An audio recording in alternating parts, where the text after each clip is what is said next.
Hey, Jeff, wanted to go through a couple suggestions that I saw, and I thought it was just easier to kind of go through your page, give you a little bit more context instead of writing it all out. So if we just start from the top here, I like how you kind of reorganized it based on the feedback. So if you come to your page, if you can, formatting wise, if you can get the subhead, the headline, and then just this picture kind of in my, I'm just looking at it on PC, but like if you can get that all in one frame. Obviously, if you can do the same for a mobile as well, that's even better. But just do what you can to try and get this picture up, just because it builds curiosity and it's going to get people scrolling down the page already. But if you can't, no big deal. But again, you just want to kind of start, build up enough curiosity that people start the scroll all the way down. And again, I love how you're using Amazon as that common enemy. But one of the things that I saw as I go down the page is to kind of continue that thread throughout. So, as you describe the big ticket life and the big ticket method, and you kind of describe the methods around that, kind of bring back Amazon again. So just continue to refresh that, how it's going to help their business outmaneuver Amazon as you go through. So don't lose sight of that. Make sure that's a common thread that goes throughout, and obviously mentioning the outcomes and how that's going to help them through. So this was good. And then I came here, and in terms of, you introducing you. So in terms of like the names of your business, that isn't, like your names of your business don't mean as much to me as as the person reading.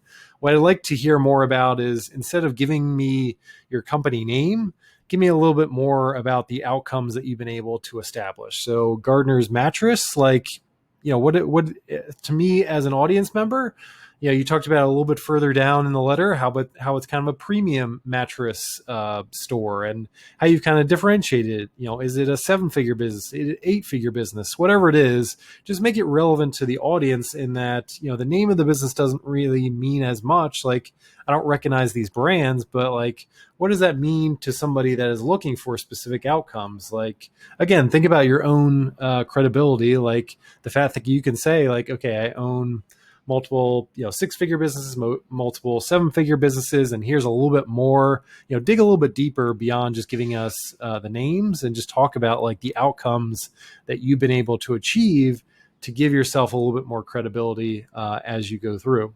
And then just one here, like it might be just a typo, but just by using my big ticket methods, I don't know if that extra S is just a typo or not, but you talked about in the singular way.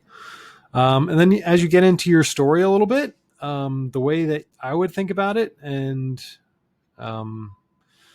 and the way I would do it is kind of like introduce your story, like talk about how you've been in their shoes before, like talk about as you started your retail business, like, I don't know if you had struggles or not, but like go back to when you first started and you were just trying to figure it out. And, you didn't have this big ticket life or big ticket method, but kind of prove to me as somebody that's reading this, that you've been in my shoes before, that you've struggled with the same things, that you've, think about those trigger moments for your audience, and take me back to one or two of those trigger moments, and talk about like how you were, working 100 hours a week and the revenue wasn't coming through, or, just take us to those specific moments so that people can really bond with you.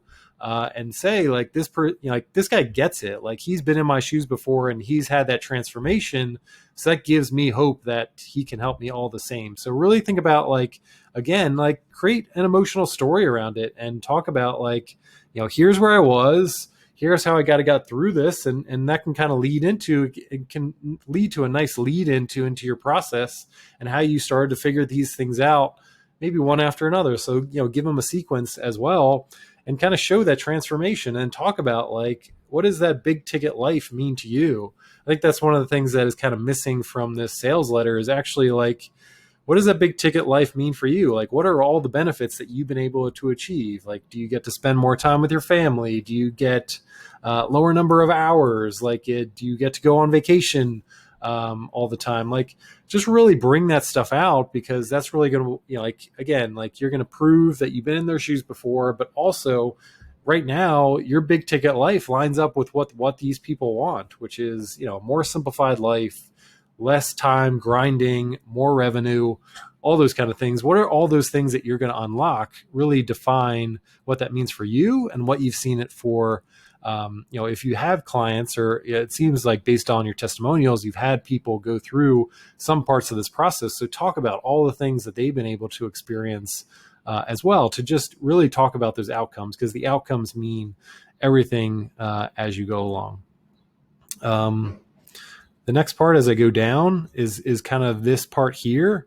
There's kind of a disconnect. So there's no real connection point. You talk about your business, and then there's kind of this sub headline here, which, is kind of, for me, you kind of lost me here. So just make sure that you're kind of connecting the sections along the way. It might be just a short 1 or 2 sentences that gives an introduction about, like, when I first started as a mattress company owner, like, this is what this is what I was thinking. So just a little bit more context here. Again, notice that people are gonna, it's in any sales letter, people are going to be skipping around. So you have to kind of provide that immediate context. So if they haven't read up here that you are a mattress store owner and they skip down to here, they're going to get a little bit lost. And the same thing with your subheads as well. It's like, assume that people are going to be skipping along the way. So make sure that these subheads are less about like putting in like this crazy quote, and more about like, I assume that you're skipping down the page.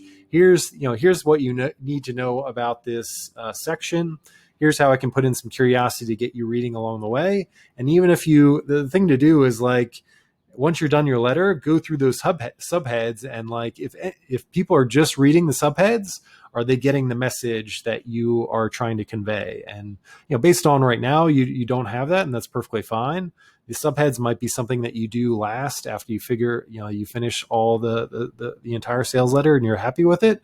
That's when you go back and look at those subheads and say, like, okay, like if I was only reading these sections, is there enough curiosity that it really brings them into that section? But also, do they get the point and get to that call to action, make sense along the way? And is there a clear kind of a sequence to the letter altogether? So I mean, right here, you kind of talk about the struggle as well. I think, again, you can kind of go to those specific moments, meet your audience where they are, and kind of think about, like, okay, like, I'm a commodity. Like, again, this is a great point to bring in back that Amazon as the common enemy, and saying, like, Amazon wasn't, what they are when I first started, but if they were, they probably would have crushed my business. Luckily, they didn't. And here's all the things that I put in place. And that was really helpful. So again, bring back the struggle, meet the audience where they are, and that should help you as well. The other thing is, in terms of your graphics, like a lot of your graphics along the way are really hard to read. So don't just assume that, again, just make it a little bit easier. These points as part of this letter that you want people to take away. Instead of maybe using this graphic, pull out some of those sentences about what he said to you, just because, this is just it's just really hard to read. So I know you're trying to bring in the credibility and show that it's actually from Dan Kennedy, but, just assume that people can't read it that well, and kind of bring out, 1 or 2 sentences, like, among these 2 paragraphs, what do you really want people to know that Dan said about you, and those kind of things. It might be the whole thing. And that's where you might just, again, just copy and paste it and put it, instead of being in a graphic, just kind of paste it in a way that's really easier for people to read here. So again, like, if I didn't read that graphic, here's kind of a subhead where I would put in kind of the 1 or 2 statements that you really want people to come out of that. Like, anytime you have a picture or a caption, like, in the caption, you should have, like, okay, here's the 1 sentence or 1 statement you really want to take away from what Dan said about me and my credibility in that. And then we kind of get into your method. So again, like, you can really think about this, think about it in kind of a sequential basis. So it could be step 1, step 2, step 3, if that's the way it is. Or, like, again, is in the way that you're going to think about working with clients, is there a certain order to it? If there is, kind of think about that. And it also allows you to kind of flow from, like, taking us from growth assets to the next thing like showing why that, like showing what order of operations is really clear. It'll kind of create a good experience for your clients as well, because they can read the sales letter, they already know what their expectations are, and then they work with you and they can see like, okay, the first thing that we're going to work on is growth assets because he talked about it in his letter, and I know this is kind of priority one for my business, or whatever it is. Like, what is the thing that's going to move the needle the most in the quickest amount of time? That's what I would put as step one. So if it's, growth assets, that's fine. The other thing is around your buttons. I want my payday, give me a call. I would just kind of simplify it a little bit. And anytime you put a call to action in is tell people what to do. So like above this, I would say, click that blue button, like click the blue button below. And this, like, this is what you should expect. Like, don't expect that. And this right here, I want my payday, give me a call. I think you can simplify it a little bit more and just make it a little bit more, tangible. So, like even if I read this, it's like, give me a call. Does that mean he's calling me, or like just any kind of confusion? We want to cut that out. It could be as easy as like book your call, by clicking here. So just make it super obvious, super simple. And then above that, again, make it even more pedantic and say like, okay, here's exactly what I want you to do. Here's exactly what you should expect, just so there's no question at mind. And you might just put some shadow here to make it a little bit more obvious that it's a button rather than just like a single graphic. Don't assume that people are going to know that this is where they should click as you go through. And again, before you get into the method or the principle, give me all the benefits. Give me a long list of bullets about what the big ticket method is going to do for my business. Kind of really set up, kind of the introduction to the strategy, even before you get into the fundamentals about it, about why I should, follow along.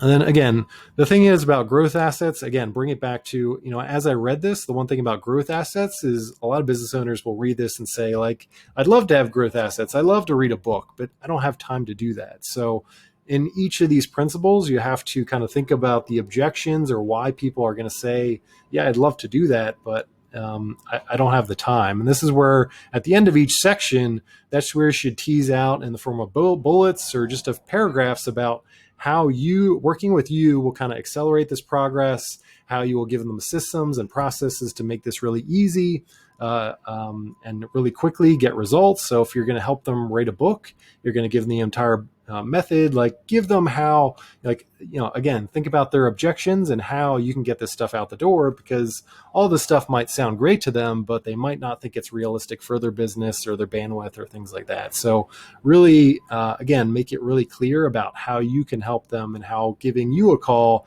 is going to accelerate their progress, save them time, get them more revenue, all those kind of things. So that was one thing that kind of came through in all the methods is bring through that Amazon, tell them how that's going to help them defeat Amazon, how that's going to get them the outcomes that they're looking for without them having to sit down every day and write, like a 200-page book.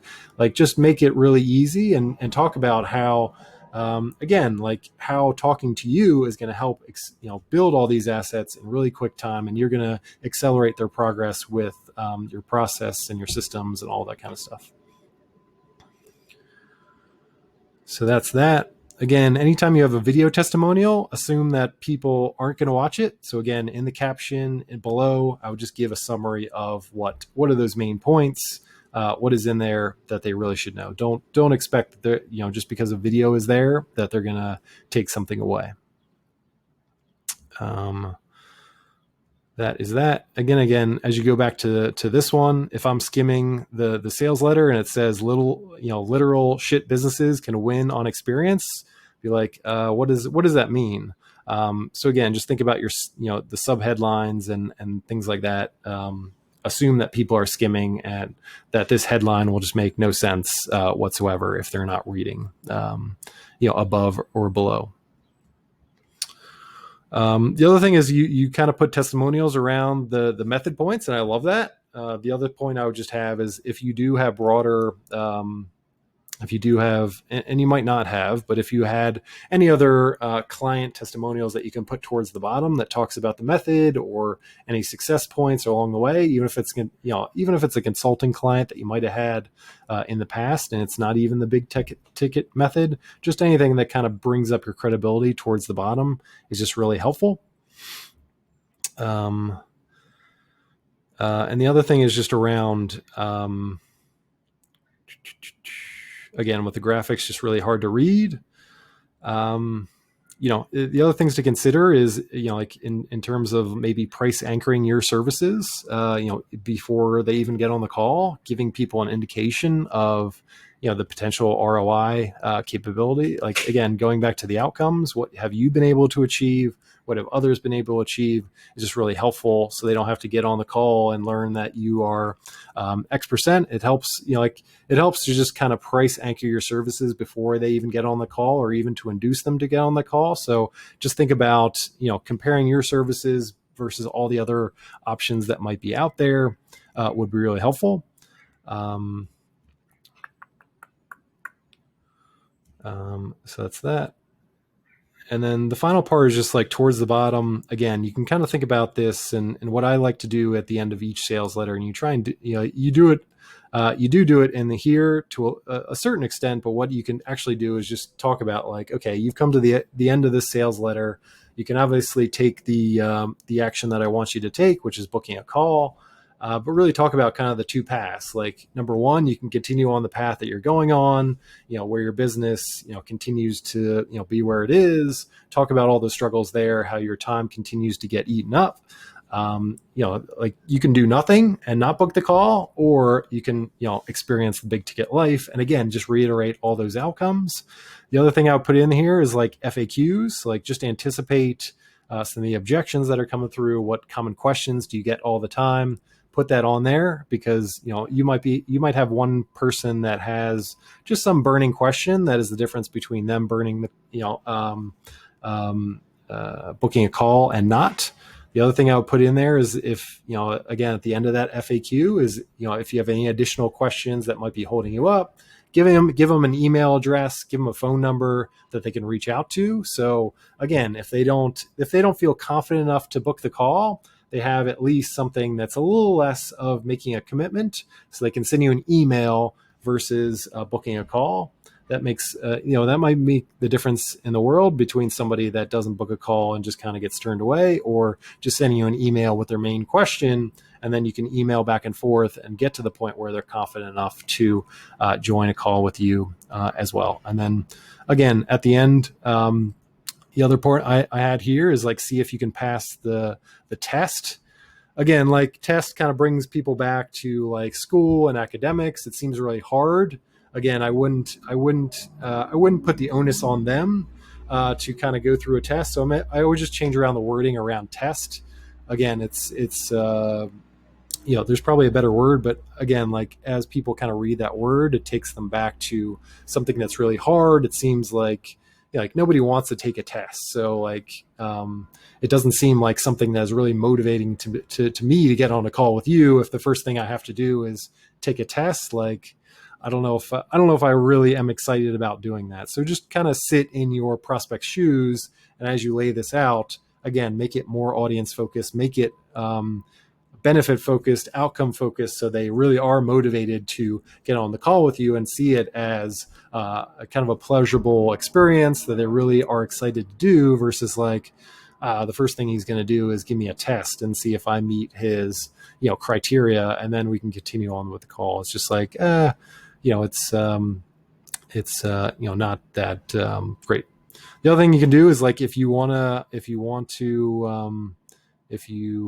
see if people hit a criteria, is like, instead of 30 minutes, make it 15 minutes, make it 17 minutes, like, shorten the time between that obligation. And then, if they do get on a call with you and they're not if they don't meet your criteria, you haven't booked up your time. So like, again, if you get on a 17-minute call or a 15-minute call with somebody and they are a great fit, you're going to just continue that conversation. So it's not a big deal. You might just book it in your calendar for 30 minutes, but the way they book it in your scheduling tool, it might only be 15 minutes or things like that. It also gives the impression that you are more in demand. So if you're just giving away, free 30-minute calls all the time, it doesn't, like it gives people the assumption that maybe you're not as in demand as you're putting out to be in the sales letter. So just something to keep in mind as you go along with that.